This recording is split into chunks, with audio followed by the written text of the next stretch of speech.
Digital marketing లో అనుభవం ఉన్న ఎగ్జిక్యూటివ్స్ కావాలను సంప్రదించవలసిన నెంబర్లు 8688926084. మొత్తం మీద ఎంక్వైరీ కమిషన్ ని మొత్తం రద్దు చేయాలి, తర్వాత దాన్ని తీసి పక్కకు పెట్టాలని చెప్పేసి హైకోర్టుకి వెళ్ళండి కాక. హైకోర్టుకి వెళ్తే హైకోర్టు ఏం చెప్పింది, అట్టెట్లయితారా నాయన, ఒకవేళ ఎంక్వైరీ కమిషన్ ఎంక్వైరీ చేస్తుంటే దాన్ని ఎంక్వైరీకి వెళ్ళిన తర్వాత దాన్ని నిరూపించుకో, నువ్వు కాదని చెప్పేసి నువ్వు చట్టసభల్లో అసెంబ్లీ ఉంది కదా, అసెంబ్లీని మాట్లాడేసి ఇది కాదు ఇదని చెప్పు నువ్వు కావాలంటే, కానీ అట్లా రద్దు చేయడానికి కుదరదు అని చెప్పేసి హైకోర్టు స్పష్టం చేసింది. అంటే కాగా మాట్లాడేది ఎట్లుంటుందంటే, ఇక్కడ ఎక్కడైనా పెద్ద మనిషి మాట్లాడుతున్న పెద్ద మనిషి వస్తే ఆ పెద్ద మనిషి ఎందుకు వేయాలి, మన ఈ విచారణ ఎందుకు వేయాలి అంటుండు. అంటే నిజంగా ఒకవేళ ఇప్పుడు నువ్వు దొంగ కాకపోయిన అప్పుడు మరి విచారణకు వస్తే ఏమవుతుంది, దొంగది కాదు దొడ్లకు రాదని చెప్పేసి మళ్ళీ అంటాడు కదా. అట్లనే ఉన్నది పరిస్థితి, కేసీఆర్ పరిస్థితి ఏంటంటే, నేను విచారణకు ఎందుకు విచారణ ఎదుర్కోవాలి, తర్వాత అట్లా కమిషన్కు అర్హత లేదు, ఈ రకరకాలుగా డైలాగులు కొడితే ఈ డైలాగులను బంద్ చేయని చెప్పేసి హైకోర్టు క్లియర్గా చెప్పింది. ఇవాళ పూర్తి స్థాయిలో విచారణ జరగనుంది. ఇక ఉభయ సభలను ఉద్దేశించి రాష్ట్రపతి ద్రౌపది ముర్ము మాట్లాడారు.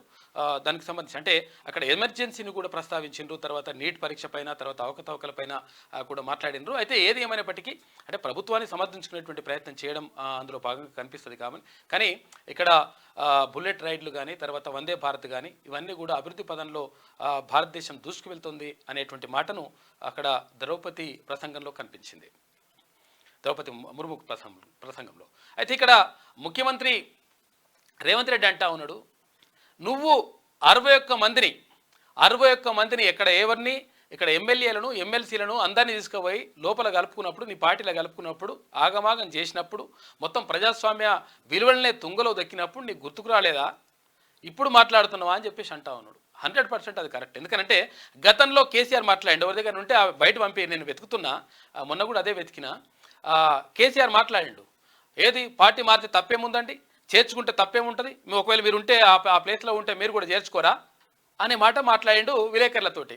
విలేకరులు అడిగినరు, అరే అట్లా పార్టీ ఫిరాయింపులు మీరు ఎట్లా ప్రోత్సహిస్తారని చెప్పేసి అడిగితే, ముఖ్యమంత్రి అయిన తర్వాత ఈ మాటలు మాట్లాడిండు. అంటే కాంగ్రెస్ పార్టీని, అటు తెలుగుదేశం పార్టీని, రకరకాలుగా అందరినీ మొత్తం పార్టీలే విలీనం చేసుకున్నటువంటి పరిస్థితుల్లో ఇటువంటి మాటలు మాట్లాడండి. పార్టీలు చేర్చుకుంటే తప్పేముందండి, అభివృద్ధి కోసం వస్తారు, రకరకాలుగా ఇవన్నీ కూడా పనులు చేసుకుంటారు, దాంట్లో తప్పేముంటుంది అని చెప్పేసి అన్నాడు.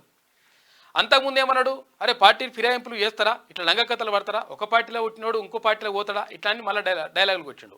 ఆయన మాటలే డైరెక్ట్ డైలాగులు రకరకాలుగా మాట్లాడి ఇప్పుడేమంటుండు మళ్ళీ, ఇట్లా పార్టీ ఫిరాయింపులు, తర్వాత మేము కోర్టుకి వెళ్ళేసి మేము పార్టీ ఫిరాయింపులు చేసిన వాళ్ళని మొత్తం కూడా వాళ్ళ సభ్యత్వాన్ని రద్దు చేయాలని చెప్పేసి కోరుతాము, ఎమ్మెల్యేలను కూడా అనర్హులుగా ప్రకటించాలి ఇట్లా అని చెప్పేసి ఈ డైలాగులను కొడతా ఉన్నాడు.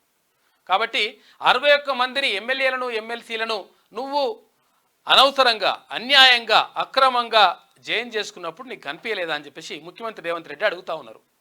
దానికి సమాధానం చెప్పే పరిస్థితి లేదు. ఎందుకంటే నువ్వు ఫస్ట్ చేసిన పదే అది కదా, నువ్వు వేసిన బాటలోనే ఇప్పుడు నడుస్తూ ఉంది కార్యక్రమం. కాబట్టి లంగకథలు బంద్ చేయని చెప్పేసి కొంతమంది పబ్లిక్ కూడా అంటున్నారు. డిజిటల్ మార్కెటింగ్ లో అనుభవం ఉన్న ఎగ్జిక్యూటివ్స్ కావాలను సంప్రదించవలసిన నెంబర్లు 8688926084.